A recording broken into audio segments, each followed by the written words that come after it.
ಕೆಲವು ದಿನಗಳಿಂದ LPG gas cylinder ಗ್ರಾಹಕರು ಬಯೋಮೆಟ್ರಿಕ್ ಆಧಾರ್ ದೃಢೀಕರಣ ಅಥವಾ ಇಕೆವೈಸಿ ಮಾಡಿಸುವುದು ಕಡ್ಡಾಯ ಎಂಬ ವದಂತಿಗಳು ವ್ಯಾಪಕವಾಗಿ ಹರಿದಾಡಿದ್ದವು. ಇದರಿಂದಾಗಿ ಸಾರ್ವಜನಿಕರಲ್ಲಿ ಗೊಂದಲ ಉಂಟಾಗಿತ್ತು. ಈ ಗೊಂದಲಕ್ಕೆ ತೆರೆ ಎಳೆಯುತ್ತಾ ಕೇಂದ್ರ ಪೆಟ್ರೋಲಿಯಂ ಮತ್ತು ನೈಸರ್ಗಿಕ ಅನಿಲ ಸಚಿವಾಲಯವು ಅಧಿಕೃತ ಸ್ಪಷ್ಟನೆಯನ್ನ ನೀಡಿದೆ. ಸಚಿವಾಲಯದ ಪ್ರಕಟಣೆಯ ಪ್ರಕಾರ ಇಕೆವೈಸಿ ಪ್ರಕ್ರಿಯೆಯು ಎಲ್ಲಾ ಗ್ರಾಹಕರಿಗೆ ಕಡ್ಡಾಯವಾಗಿಲ್ಲ. ಈಗಾಗಲೇ ಇಕೆವೈಸಿ ಪೂರ್ಣಗೊಳಿಸಿರುವ ಅಥವಾ ದೃಢೀಕರಿಸಿರುವ ಗ್ರಾಹಕರು ಇದನ್ನ ಮತ್ತೆ ಮಾಡಿಸುವ ಅಗತ್ಯವಿಲ್ಲ ಎಂದು ಸ್ಪಷ್ಟಪಡಿಸಲಾಗಿದೆ.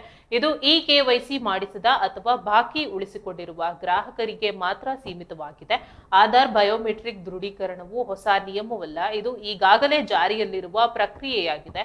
ಸರ್ಕಾರದ ಪ್ರಕಾರ ಈ ಕ್ರಮವು ಪಾರದರ್ಶಕತೆಯನ್ನ ತರುವುದು ಜೊತೆಗೆ ನಕಲಿ ಗ್ರಾಹಕರನ್ನ ಪತ್ತೆ ಹಚ್ಚಲು ಸಹಕಾರಿಯಾಗಿದೆ. ಸಾಮಾನ್ಯ ಗ್ರಾಹಕರಿಗೆ ಅಂದರೆ ಪ್ರಧಾನಮಂತ್ರಿ ಉಜ್ವಲ ಯೋಜನೆಗೆ ಒಳಪಡದವರಿಗೆ ಈಗಾಗಲೇ ಇಕೆವೈಸಿ ಮಾಡಿಸಿದ್ದರೆ ಮತ್ತೆ ಮಾಡಿಸುವ ಅಗತ್ಯವಿಲ್ಲ. ಪ್ರಧಾನಮಂತ್ರಿ ಉಜ್ವಲ ಯೋಜನೆಯಡಿ ಸಿಲಿಂಡರ್ ಪಡೆಯುವವರು ಪ್ರತಿ ಹಣಕಾಸು ವರ್ಷದಲ್ಲಿ ಕೇವಲ ಒಂದು ಬಾರಿ ಇಕೆವೈಸಿ ಮಾಡಿಸಬೇಕಾಗುತ್ತದೆ.